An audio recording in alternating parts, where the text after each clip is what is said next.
Good evening, my friends. Welcome to the Don Lemon Show. My name is Clay Kane. I am filling in for Don Lemon. It's always an honor to be here with the Lemonheads. I love y'all. We have so many things to talk about on this day. There is a lot going on. If you don't know me, I'm a SiriusXM radio host, and I'm also the author of the upcoming book, Burn Down Master's House. You can pre-order that book now. It is historical fiction, and it is a book that is really relevant for this moment right now. And it's about opposition, resistance, and fighting back. It's my very own protest novel. But it is always a blessing to be here on the Don Lemon Show. Blessing Don Lemon's mic, passing it on to me. I appreciate it. So there's a lot going on. We got updates in the Jeffrey Epstein scandal. It refuses to die. We got movement in the president's poll numbers in the wrong direction. Hopefully some folks are waking up. We'll see. We have so many stories to go over. Let's bring on Peter. He rocks it with us. We always appreciate to have him on here. What's up, sir? How you doing? What's up, dude? Clay, I love you introducing yourself as if the Lemonheads, the Lemon Nation don't know you, don't love you, don't adore you as the best fill-in guest host imaginable. But Don always has new subscribers. He always has new people. That's why y'all got to hit that like button. You got to hit that like button. What does Don say? Smash the button, smash it. Y'all got to smash the screen, rather. Y'all got to hit that like button and subscribe and engage wherever you are. All that really helps the algorithm. So, hey, for the new people, and yeah, I see them all on there. What's up, people? Everybody's there. It's great. It's great to be here. It's always beautiful. Always beautiful to be here with the Lemonheads. I love it. I love when y'all call on me and we're here. Listen. One of the things that I love about Don Lemon is he makes sure that we do not forget this Epstein scandal because they want us to forget it. They want us to focus on trying to prosecute President Barack Obama. They want us to focus on the latest trans story. They want us to focus on whoever they think is the real criminal when it appears to be them. And Trump recently was talking about the woman. It's so horrific, who took her own life in April, Virginia Giuffre. And he said on Air Force One that she was stolen from Mar-a-Lago. And I want to play this clip, but it's really important that we listen to the language here. Like one of the comments just said, victims matter. And the language that you use around a victim, everybody wants to dismiss what he says and say, oh yeah, he's just talking. He's not, you can't take him too seriously. You must take this seriously. For every victim out there, if you've been a victim of sexual assault, of abuse, you got to take the kind of words that he says, what he says here seriously. Listen to this clip on Air Force One. President Epstein has a certain reputation, obviously. Just curious, were some of the workers that were taken from you, were some of them young women? Were some of them young women? Well, I don't want to say, but everyone knows the people that were taken. And it was the concept of taking people that work for me is bad. But that story's been pretty well out there. And the answer is yes, they were. Yes, they were young Yeah. women. What did they do? In the spa. Jobs. In the spa? Yeah, it's people that work in the spa. I have a great spa, one of the best spas in the world at Mar-a-Lago. And people were taken out of the spa, hired by him. In other words, gone. And other people would come and complain, this guy is taking people from the spa. I didn't know that. And then when I heard about it, I told him, I said, listen, we don't want you taking our people, whether it was spa or not spa. I don't want him taking people. And he was fine. And then not too long after that, he did it again. And I said, out of here. Mr. President, did one of those stolen, persons, that include Virginia Giuffre? I don't know. I think she worked at the spa. I think so. I think that was one of the people. Yeah. He stole her. And by the way, she had no complaints about us, as you know. None whatsoever. He stole her. No complaints about us whatsoever. Now, if you feel like somebody was stolen, wouldn't you call the authorities? Isn't this the law and order guy? I mean, to me, he appears to be the pro-crime guy. But I mean, if for those out there in the cult of MAGA, and you happen to turn on the Don Lemon show and you see me filling in, if something is stolen, a human being, you're gonna do something or say something, right? Even if you are a rich guy who has tons of money. That language right there is bizarre. It's shameful. It's disgusting. And it's once again proves that this man, I mean, is he telling on himself? This man doesn't appear to have any respect, one, for this young woman who took her own life in April, but she has family. She has family, and use that kind of language is terrible. And I want to read a statement from the family. The family said, quote, "It was shocking to hear President Trump invoke our sister and say that he was aware that Virginia had been stolen from Mar-a-Lago. It makes us ask if he was aware of Jeffrey Epstein and Ghislaine Maxwell's criminal actions, especially given his statement 2 years later that his good friend Jeffrey likes women on the younger side, no doubt about it. We and the public are asking for answers. Survivors deserve this," unquote. What do you think?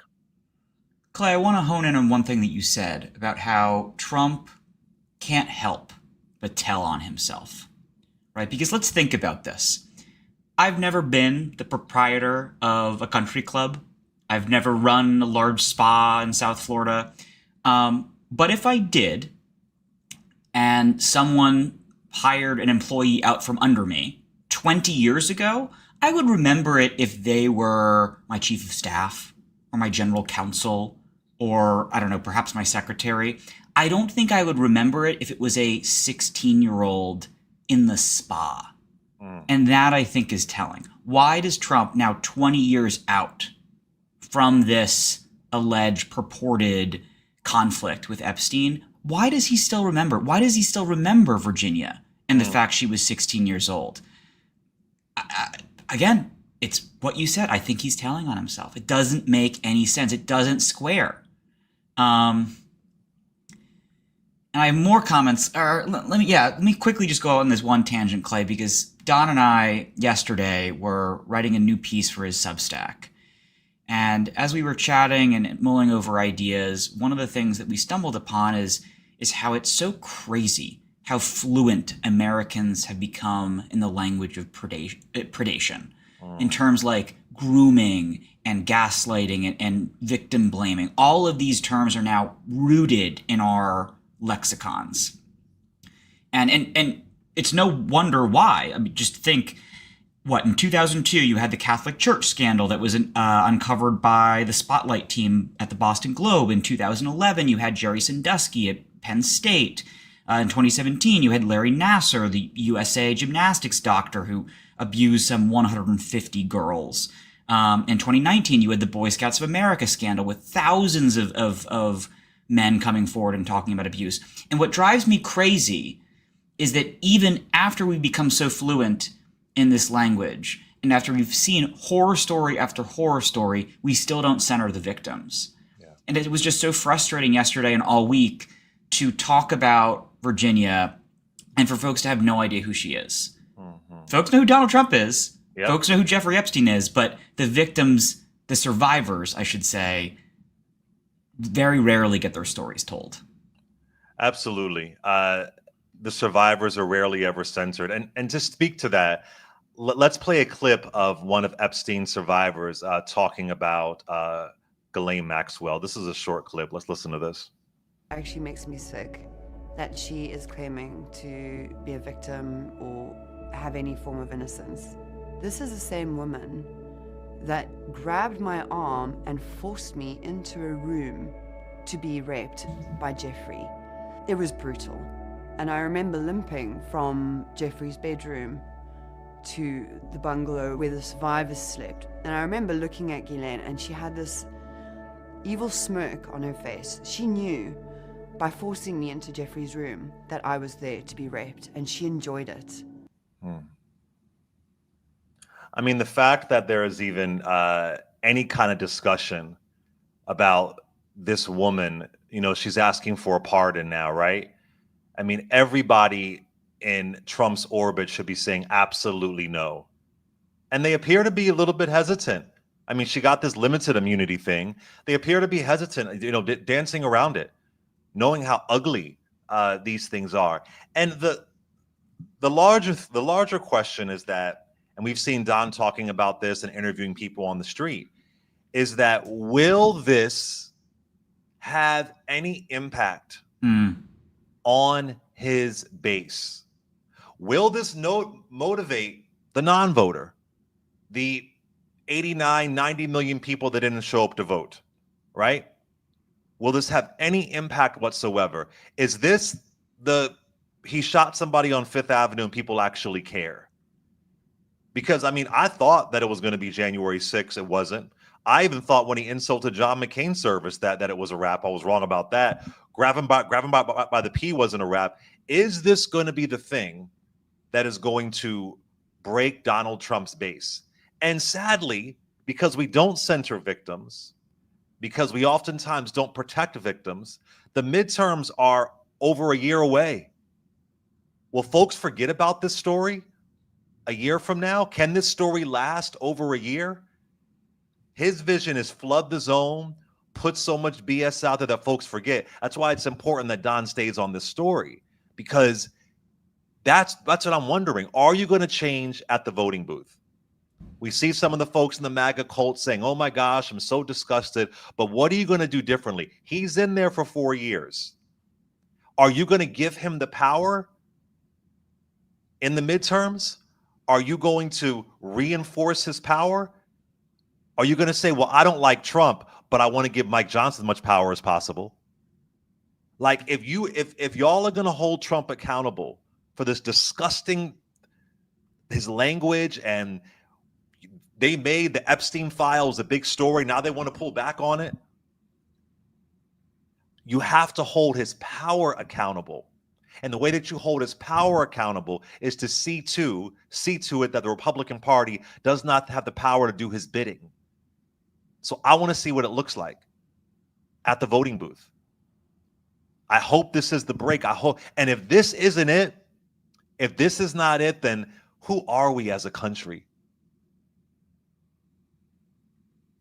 We say protect women, protect girls. And these were children. That's the language we're missing, the language of children. These were children. I want to play a clip of on my radio show on Sirius XM on Tuesday.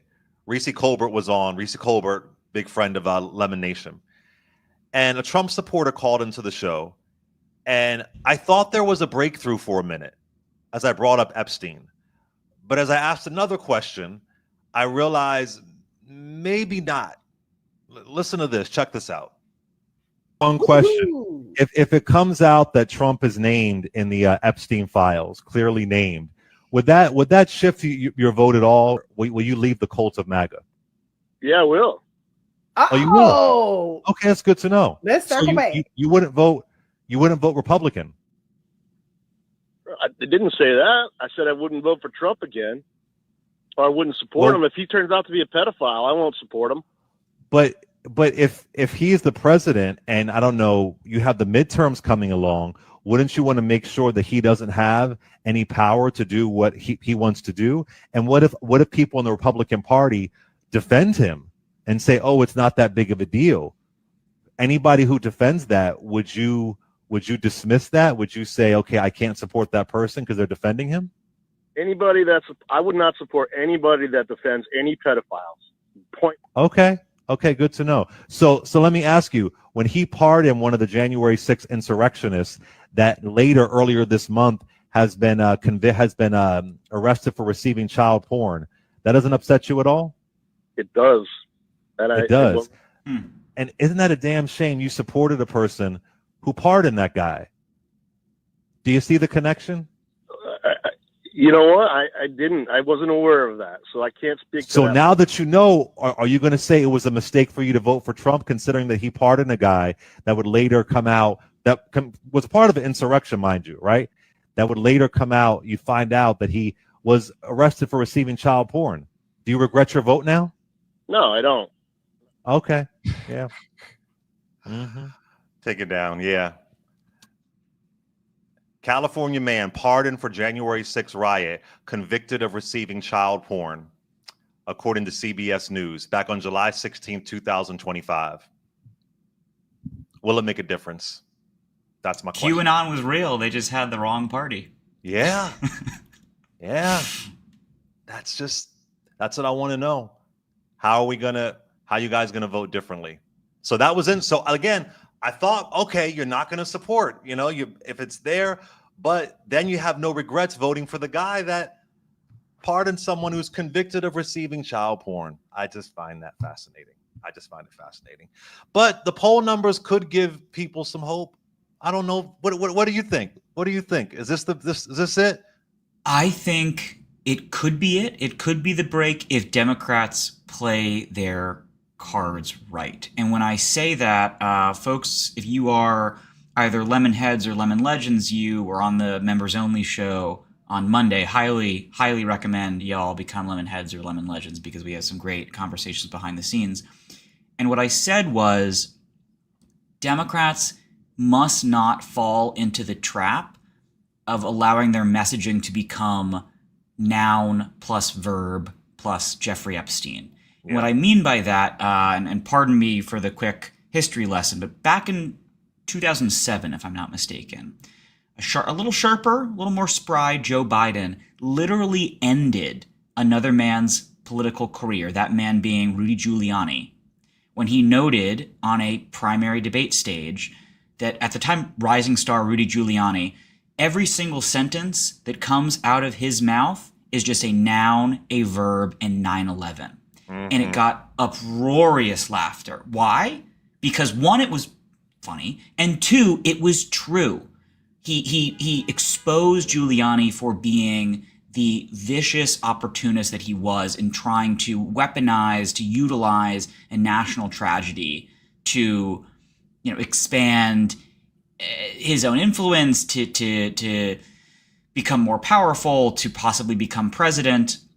And my worry with Democrats is, yes, do not let this Epstein issue go by the wayside. We need to keep it in the headlines. We need to do vertical videos around it. We need to make sure it's always at the top of the zeitgeist. But you need to then take the next step and connect it to kitchen table issues, to connect it to affordability and the cost of living and all of the things that hurt Democrats in the last election. So yes, talk about Epstein, but then in the next sentence, talk about how Epstein is just indicative, how he's symbolic of how Trump doesn't give a crap about you.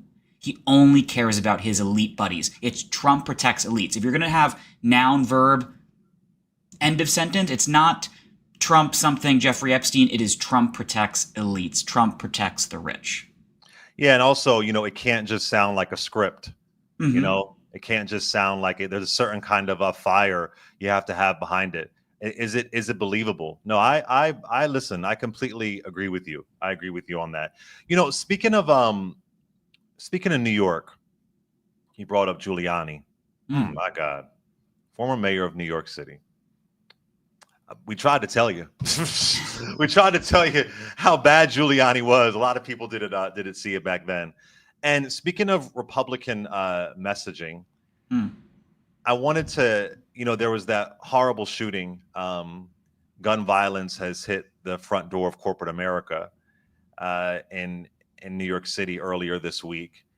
5 people were killed, one including the shooter. I'm not going to say his name, but he drove from Nevada with an AR-15 style rifle, drove about 4 days and walked into a building and began shooting people with his AR-15 style rifle. And as we are all, the news is still pretty heavy around it in New York City. Folks are looking for answers. He reportedly was targeting the NFL headquarters in that building, but got off on the wrong floor. Really sad story. A police officer was shot and killed, who has a 8-month a pregnant wife, 8 months pregnant at home. It's really, really heartbreaking. But that Republican train is never late. Senator John Kennedy went on Fox News and had some words to share. Listen to this. You had the clip. Stand by. Maybe we Stand by. we don't have it. Probably beginning in the morning, there'll be the inevitable call by some of my colleagues for more gun control laws. We've got hundreds of gun control laws, Sean, maybe thousands. New York has a majority of them. I live there. Yeah, we don't need more gun control. We need more idiot control. And I don't know exactly how to do that, but I do know this. I don't want to hear anyone feeling sorry for this guy who did this. And they'll idiot control. Louisiana. He is the senator of Louisiana, which has some of the highest crime rates in the country. The majority of red states have some of the highest crime rates in the country. This man drove from Nevada, who had mental health issues, mind you, was able to get access to that kind of weapon and came to New York City, and we have a mass shooting. And I tell people, this idea that you can have weak gun laws in one state and strong gun laws in another state is like pissing in a pool and thinking it's not going to reach the other side of the pool. And what's crazy about idiot control, Senator John Kennedy and his fellow people in the United States Senate or in the House, they want more control over DEI than AR-15s. They want more control over what kids can read in school than AR-15s. They want to cut people's access to Medicaid, but give people more access to AR-15s. That is just sick to me. And you're using that kind of language as people are dead. And again, it's this thing of what is the breaking point? Because what it appears is that your Medicaid may not be safe, your citizenship may not be safe, your birthright citizenship may not be safe, but what is safe is your AR-15.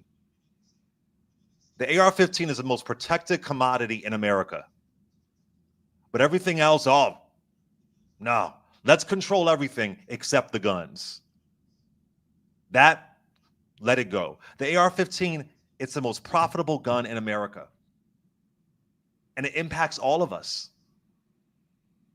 But yet it's idiot control. As Republicans are blocking mental health expansion in schools. You know, we oftentimes have these kids who are school shooters. But my God, it's disgusting. Your voting rights are less protected than your AR-15s, as they're redrawing districts mid-decade in Texas right now. Yet we want to make sure that AR-15s freedom. In 2004, the assault weapons ban expired, and since then, mass shootings have skyrocketed. So idiot control is voting him out of office. And how sad that anybody has to hear that, especially in New York, as they're just dealing with a mass shooting. You don't want to focus on the policy. You want to make it some kind of other topic versus the truth. The data shows you this has only hurt our country, having these kinds of weapons, folks having access to it. That's very sad. Tonight, Clay is bringing the soaring rhetoric. Clay is bringing the brass tacks. He's actually talking policy. He's talking about how we fix this country. I'm just going to be petty for a second. I'm sorry. Fuck Senator Fogghorn Leghorn, okay? That whole routine he does that he's kept up, that drag that he performs and has performed for years now. Let me educate y'all for just a second. He went to Vanderbilt College, one of the best universities in the entire country. Then he went to UVA Law, and then he went to motherfucking Oxford across the pond in the UK. He is a brilliant man. He has no accent to speak of. You spent that much time outside of the South. I'm sorry. You don't speak like fucking Fogghorn Leghorn. And just... He's like Blanche Devereaux. Just put on a really extra he really accent. does. That's good. I'm going to steal that, Clay. No, but it's just fucking bullshit. Like, what are we doing? It is. I said this earlier, but a second ago, it's just drag. This is RuPaul's Drag Race. He's putting on a complete character. The idea that he represents the average American, the downtrodden man, is so laughable. And then he says these just sociopathic things about how, it's just idiot control. I'm sorry, Clay. He just drives me crazy. He is, if the concept of a pet peeve was a person, it's Senator John Kennedy for me. Yeah, exactly. I mean, you got the car's outside the door. No, it is Fast and Furious outside. Exactly. No, and it's also performative. It's all very performative. All of it is, and I'm just like, damn, this is, and you just want to know, like, what's gonna move people to go in the right direction. And I want to be clear. I'm not saying we should have no guns in this country. I believe in the Second Amendment, but I believe in restrictions. How does this guy get access to this kind of gun as he's had a mental health crisis? And what else do you need driving from Nevada all the way across the country, but we need idiot control? Damn, what is it going to take? I just don't understand it. Pisses me off. So yeah, I want to make sure y'all were aware of that. That's the kind of stuff that we're hearing right now.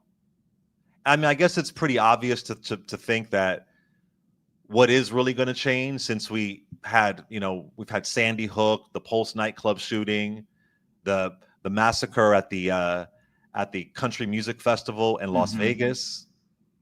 I mean, this is an ongoing story. Again, one of those things that we shouldn't forget, but it's an ongoing story. So I just want to make sure we're aware. Okay, let's go into these poll numbers. All right. So as the Epstein file story is all the rage, people are talking about it. It does appear, I mean, to my point, I'm wondering if it's going to shake anybody. It does appear that his poll numbers are struggling seriously. So let's see what they say on CNN.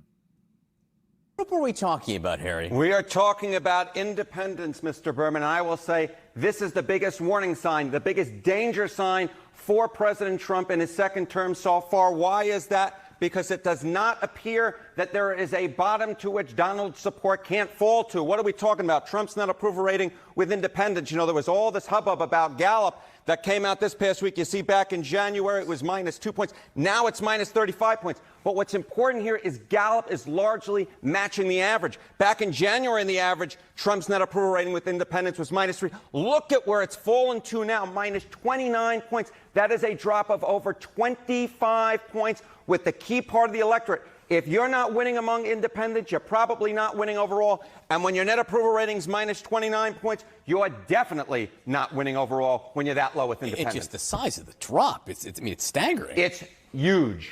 Okay, so how does this compare historically? Yeah, we were talking about Trump's overall approval rating, that it was the second worst overall. But we look among independents, it is the worst on record at this point. My goodness gracious, worst net approval ratings ever 6 months in among independents. Last time around, Trump broke the all-time record at -23 points. He is even lower than that now at -29 points. He has broken his own record for the worst on record. As I said at the beginning, there appears to be no fall, and Trump is certainly falling through that floor. Well, that sounds like a sachet away, Peter, just to your RuPaul's Drag Race reference. I mean, he's broken his own record, the worst on record. And we know that Trump pays attention to these polls. I always say polls are a snapshot. You can't always take polls seriously, but he does. He pays attention to these polls. He cares about these polls. He appears to worship them. And now, listen, when election time comes, those polls can get really, really shaky. But, I mean, breaking his own record, I don't know. I don't know. What does this look like to you, Peter? I think we've found a new phenomenon in American political science, which is that come summer of the first year of your term, the American people sour on you. We saw this, as Harry Enton just pointed out, in Trump's first time around. We then saw it with Joe Biden. I believe, if I'm not mistaken, it was July of the first year of his first term when he had the Afghanistan withdrawal, and his approval tanked, and it was never able to recover. I'm glad he made the decision that he did, but just if you're looking at the raw numbers, the American people did not respond well to that. And Trump is now learning in real time for the second time that, yeah, it does not take a lot of time for folks to realize they hate the chief executive of the country. And I don't see how he turns this around, right? Epstein is going to continue to hang over his head. It's not going away. He's made very clear that he's not going to release the files. All of the distractions that he's tried to toss out as red meat to his base have not worked. They don't give a shit about the Washington Commanders, their name. They don't give a shit about cane sugar going back into Coca-Cola. They want answers to the conspiracy theory that they've been fed for nigh a decade now with regard to Jeffrey Epstein, and that's not going to come. And so I don't see how, again, the numbers turn around. Yeah. Well, I've heard an interesting theory. I don't know if you guys talked about this before, but I heard a theory that the idea would be to have some kind of pardon for Maxwell, and yeah, that that'd go great. right, but that she names people, and it's all people that have nothing to do with Trump. That it's all Democrats that she names. And so that will feed the beast of the base and also absolve Trump and Trumpism of any and everything. Now, I know it sounds far-fetched. It sounds like an episode that Shonda Rhimes would take out of Scandal because it wouldn't make any sense. But as we know, this is the far-fetched world that we're in. And that's interesting. Now, hey, if this woman wants to get her pardon or her sentence reduced or whatever the case may be, as disgusting as that is, that doesn't sound... it's possible that it could happen.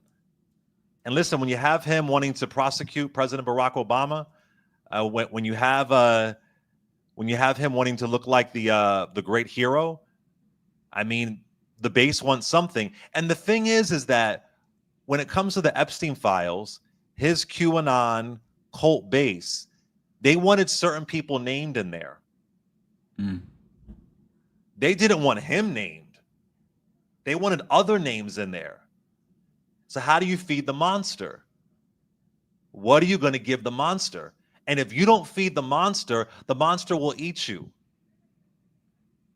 I'll tell you exactly what she's going to testify, Clay. She is going to get before whatever committee ultimately subpoenas her, and she's going to say, yes, of course Donald Trump was at the parties with Jeffrey Epstein. She can't deny that. There are hundreds, if not thousands, of photos of them together. But she's going to say, no. Trump was never in the room when all of this mishigas, as Don likes to say, when all of these nefarious activities were going on. No. Don was sitting outside reading his Bible. Exactly. And as soon as he found out about what happened, he put his Bible down and he said, Jeffrey Epstein, you're a bad, bad boy, and you're no longer allowed in Mar-a-Lago. Yes. That's what she's going to testify. Guarantee it. He was reading that upside down Bible. That's what he was doing. He was reading the upside down Bible, and he said, and then maybe she'll throw some names in there. And then bam, this is who really was there. This is what it was. I mean, this woman cannot be trusted, but it doesn't matter. Trump cannot be trusted. It doesn't matter at all. So they have to find a way to feed this beast. The beast that they created. They insisted there was a list. Pam Bondi said the list is on her desk. On my desk. Then she tried to say, oh, well, I really didn't mean it that way. It's like an abusive relationship. When they say something and you know what they said, but then they say, oh, well, I didn't mean it that way. I didn't mean it the way that you heard it. So, I mean, and my God, like one of the listeners said, the comments said, nothing is far-fetched in this time. Yeah. Nothing is far-fetched. It's not it's not out of this world to think that she's scamming her own plan to get out, and all she has to do is absolve Trump. That's all she has to do. And then what does that mean for the victims? What does that mean for the children that were impacted by this? And when you think of Virginia Giuffre, I mean, taking her own life. I mean, is the Christian evangelical love your God, love your Jesus? Are they going to do anything? What's more dangerous, Epstein's Island or trans people? Yeah. What's the danger there? So I'm really curious to see what's going to go down, and I'm not shocked by anything. It creeps me out. Can I run a theory by you, Clay? Sure. So I was listening to a podcast with Maggie Haberman the other day. For folks of you in the chat who don't know who she is, she's a legendary veteran political reporter for the New York Times. And she was posed a question, which was, why do you think that this scandal has so cut through? Why has this one mattered? And I think a lot of people would say, well, it's just because this time around it's Trump's own base that's mad at him. I think that answers some of it. Yes, it is MAGA. Yes, it's the conspiracy-addled folks who have wanted answers on the Epstein files for years and years and years. But I think it's beyond that, because there have been other times where Trump has failed to deliver on core promises of his campaign. And MAGA hasn't been like this, right? Like, he never built the wall. Right. That didn't become a huge scandal. And Haberman's answer, and buckle up, guys, because this is kind of nerdy, but I think it's really interesting, is she says it all comes down to how New York high society is structured. And what she said is what people need to understand about New York high society as it exists now and as it's existed for the last 50, 60 plus years, is that there are effectively two different forms of high society. There are concentric circles. There's an inner core, which is the quote unquote elite, folks who have status, actors and artists and folks who are super well connected and whatnot. And then there's a broader ring that is folks who have power. It's titans of industry, it's politicians, it's folks like that. And what Haberman argues is that the secret sauce to Donald Trump's political success, what it's always been, is that he's presented himself as someone who straddles those two rings. That he's close to the elites, but not really. He's always someone who just has power, and because of that, like he alone can fix it, as he says. He knows the dirty deeds, the dirty ways of the elite, and that's how he rode down the golden escalator back in 2015 and then ultimately was catapulted into the White House because he promised to fix it. And what this scandal does is it lays bare, no, he is firmly in the elite. He's firmly with Jeffrey Epstein and Ghislaine Maxwell. He's firmly in protecting the super rich pedophiles in this country, and he doesn't give a crap about average people. Any thoughts on that? So she's saying that this kind of debunks, I mean, I don't know how anybody fell for it, but it debunks that, it proves that he is the swamp. Yes. Because back in 2016 or towards the end of his presidency in 2019, when he didn't build the wall, folks could just say, well, it was the deep state that stopped him. It was XYZ. It was these other elites. It were these other rich Democrats who were able to stop him. This time around, it's undeniable. No, it is just Donald Trump who is protecting his super rich billionaire friends. I mean, listen, it's an interesting theory. It's an interesting theory, and I think when I think about villains in a superhero film, a lot of the times when these villains are destroyed, it's kind of by their own doing. You know what I mean? Yeah. So I think the other side of that, to that theory, is that this is the mess that he created, that his administration created. No Democrat planted this. I think Don covered this earlier. It wasn't some Democratic Democrat hoax or whatever. You know, there's nothing. This literally was the mess they created. So that's where the villain always kind of fucks up. Mm-hmm. Where, you know, there's someone on that they don't trust, or they think they can trust, but it doesn't really work out. So that's what it could be, is that they started this for a reason, because they want to act like they're the protector of children. I mean, I can recall Judge Ketanji Brown Jackson, and when they were grilling her about pedophilia. I remember this, yes. I mean, they have been doing this for a long time, trying to make the other side. And I'm like, why do y'all keep bringing up kids? Like, what's the freakish nature that you have? What is going on here? So I think that's interesting that the swamp tried to say, we're not the swamp, but look at the alligators, but the alligators are them. Mm. And so it kind of debunks and destroys all of this. And it is true that Trump and Epstein were close the 1990s to the early 2000s. Self-described best friends for a decade. Yeah, exactly. What did he say? Terrific guy. He's a lot of fun to be with. It's even said he likes beautiful women as much as I do. And many of them are on the younger side. So because y'all created this this narrative, now the narrative has come back to bite you. Mm.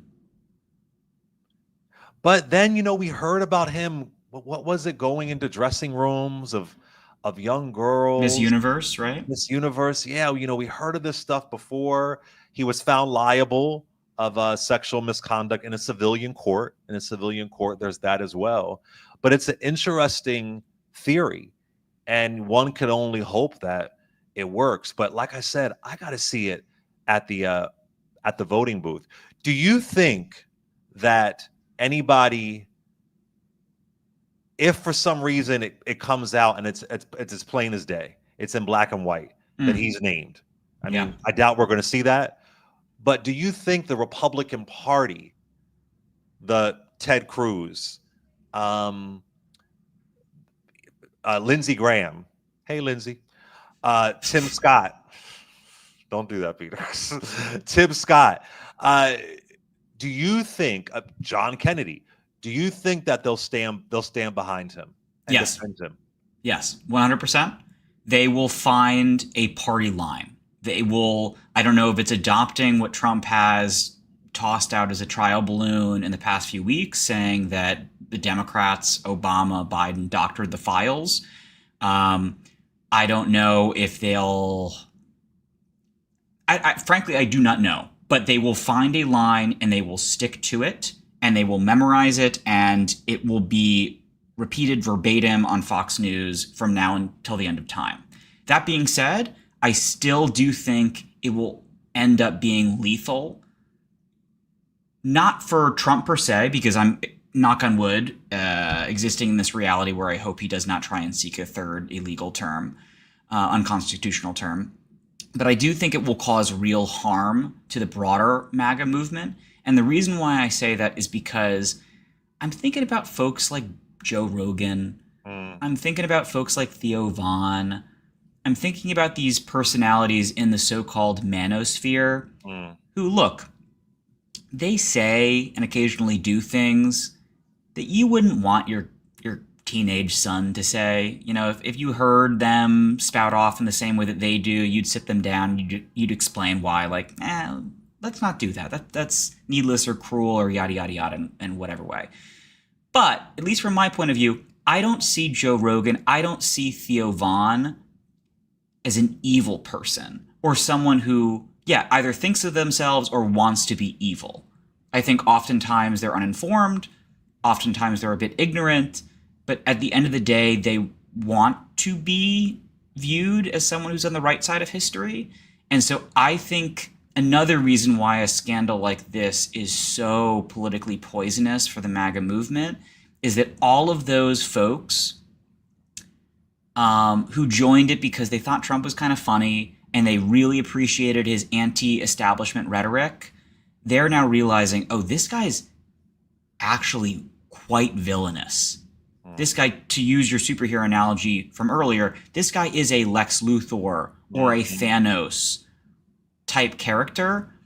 And we've just seen, whether it be on this issue, the Epstein matter, or with Gaza, in just the past couple of weeks, you have the Vaughns of the world, the Flagrant podcast hosts of the world, the Rogans of the world, all coming out and saying, this is not what I voted for. This is really fucked up.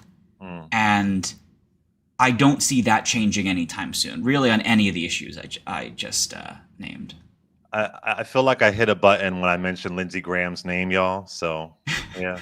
I do want to say, you know, he's being primaried, Lindsey Graham in South Carolina. Is he? Yeah. The architect of Project 2025, Paul Dans, is primarying Lindsey Graham for the GOP primary. And never know. Listen, I think it's going to be interesting. Wait, if Lindsey, and this guy is horrible, Paul Dans, really, really bad, really just awful. But he's trying to oust Lindsey Graham because he didn't feel like Lindsey Graham bowed down enough. What world do we live in when they're saying Lindsey Graham didn't kiss the ring enough? Damn, poor Lindsey. Lindsey's gonna pass out with a mint julep. He's just gonna go on. It's gonna be bad. What is Lindsey gonna do? Can't Lindsey find a partner like, you know, Tim got Mindy? What is Lindsey gonna do without, you know, that seat? I don't know. I'm worried for it. I'm sure he's got some good staffers. I'm sure he's got like a Sean or a Cody or somebody who can, you know, just. I have no idea what that is. No idea. What are you talking about? He's just got staffers. You're going to look after him. He's going to be fine. Yeah. All that. I want to get to another story before we go. Don mentioned it a bit in the morning show, but Kamala Harris has said she's not running for governor of California. A little bit of breaking news: she's going to be on Stephen Colbert tonight. It's her first post-election interview since stepping down. I'm sorry, since losing the election in November. Her first interview. She has a book coming out called 107 Days, and she's not running for governor of Cali. There's talk of her running for president in 2028. I have a prediction here. I could be wrong, but Peter, I think she's done with politics. I think you're right. Yeah, I think you're right. I think she may help, and she'll help raise money and deal with, you know, maybe campaign for some people. But I was saying this earlier, not everybody agreed with me. I know Kamala Harris wasn't perfect, but that election that we saw in 2024, it was one of the most racist, sexist elections I've seen in my lifetime. I felt like in many ways it was as equal to what Obama experienced. But with Obama, there wasn't social media. There wasn't the firestorm of misinformation. Yeah. You didn't have someone saying that she just turned black. I mean, it was just the stuff that was coming her way. As he's selling watches and Bibles and gold shoes, but we're being told that he's the one who talks about the economy in the right way when she had an opportunity agenda. I always say this is not a meritocracy. So did she have a perfect campaign? Absolutely not. But as this comment says here, she deserved better. She deserves better. So I really feel like she's like, you know what? I did my time and all throughout California. I put in the work. I tried my best. I had 107 days. Good luck. And I think we can all concede, if we had a Harris Walz administration right now, you wouldn't have black women losing their jobs at huge numbers right now. You wouldn't have the ridiculous in-and-out tariff war. You wouldn't have the FAA saying we need more people to work. The skies aren't as safe. I think we all know we'd be in a much different administration. But I feel like she's done. I feel like she's like, maybe I'll get a cooking show on Netflix. You know what I'm saying? And good honor if she wants it, honestly. Absolutely. The one thing I'd add, Clay, is just to piggyback on all that you said about the ruthlessness of the campaign she faced and how unprecedented it was. One thing that I noticed was how Yeah, there was a lot of racism tossed towards Barack Obama. There was a great deal of racism. I would even argue more racism tossed towards Michelle Obama, both racism God. and transphobia. Jesus. But one thing that I saw with Kamala is that her kids were weaponized in a way that I don't really remember with Sasha and Malia. And folks in the chat, if you remember differently, please correct me. But maybe it was only because they were still young enough that even the most evil sociopaths in the GOP felt like they were off limits, but I don't really recall attacks on them. But Kamala's kids, and also just Kamala's motherhood, the fact that she was a stepmother, was really a lightning rod in a way that I had never seen before. Agreed. And so, but going back to your original question, Clay, about Kamala and the California governorship, if she wanted to remain in politics, she would have run, because I think she would have easily secured the mansion, and she would have enjoyed another few years in power and then could have leveraged that into another presidential bid down the road. There has been some reporting that she's at least put out tethers to explore the idea of possibly running for president again. I don't think so. I think this is her recognizing that, she served her country for a very long time. Gosh, she was an attorney general and then a senator and then vice president, DA too. Mm-hmm. Yeah. I think she deserves her flowers. Peter, I got to add something really quick. Go. You mentioned her stepkids. That's a good point. And do you remember how even Tim Walz' son was being insulted on right-wing media? Mm-hmm. I just couldn't. I mean, I said, my God, this is, I mean, the Bush girls, we knew that was off limits, right? I mean, there was some tabloid rags that would post some stupid stuff, but you wouldn't see elected officials or somebody in serious media making comments about Bush's daughters, right? I mean, yes. It's the ugliness of it all. And those are the things. And then, there was an angle that she was a black woman with a white Jewish husband. There was that. There was so much, just every dissection of her identity. It was just out there. As Trump, 5 kids, 3 different women. Can you imagine if she had 5 kids and 3 different husbands? We would reach levels of racism that we've never had in this country before, and we are literally one of the countries that sort of invented anti-black racism. Right. Like, yeah. So I'm happy for her. Whatever she does, I obviously support. I had the honor of interviewing her, and I've interviewed her a couple times, and I've met her, and she did her best. I'm looking forward to 107 Days, the book. I do hope, I will say this respectfully, I hope she goes all the way in. Kamala Harris don't go in like that. I hope she goes in, tell the truth, shame the devil, Madam VP. Tell the truth, shame the devil. Like, I just hope she just lets people know what went down, because it was she wasn't. There's no superhero here. Can I say one last thing, Clay? Please. I'm going to get the stat slightly wrong because I didn't study this before the show, but it's a talking point I've tossed out a few times before while I've been on. Of all the incumbent politicians who faced re-election in 2024, I want to say it was either 68 or 78% who lost. Which is not to say, and I know this seems circuitous, but bear with me. It's not to say that racism and sexism didn't play a huge reason in why Kamala Harris is not president right now. They did, 100%, 1,000%. Yeah.